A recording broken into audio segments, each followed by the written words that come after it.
If you're Muslim, take 90 seconds and just think through this with me. Surah 2 verse 285 says, we make no distinction between any of his messengers, him being Allah, messengers being the prophets, right?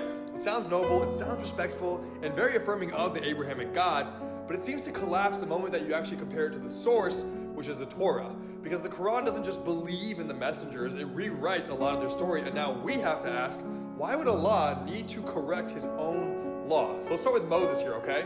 He's the prophet of the law, the Exodus, the mountain, and the fire.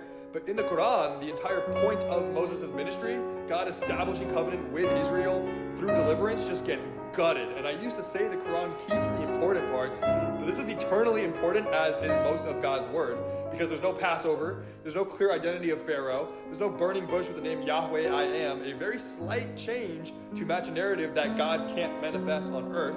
Okay, so Islam removes the covenant and replaces it with a moral lesson.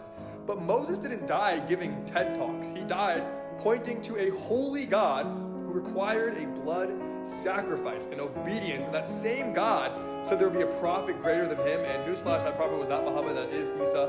Even in the Quran, we verify that. Now here's where it gets weird.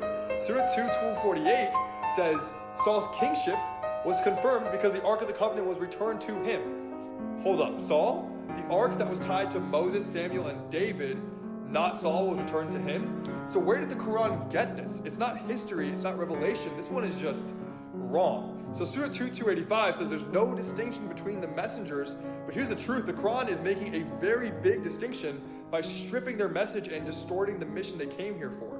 So the question now is, why do these changes need to happen? And let that seed grow for a bit, you'll get some good answers.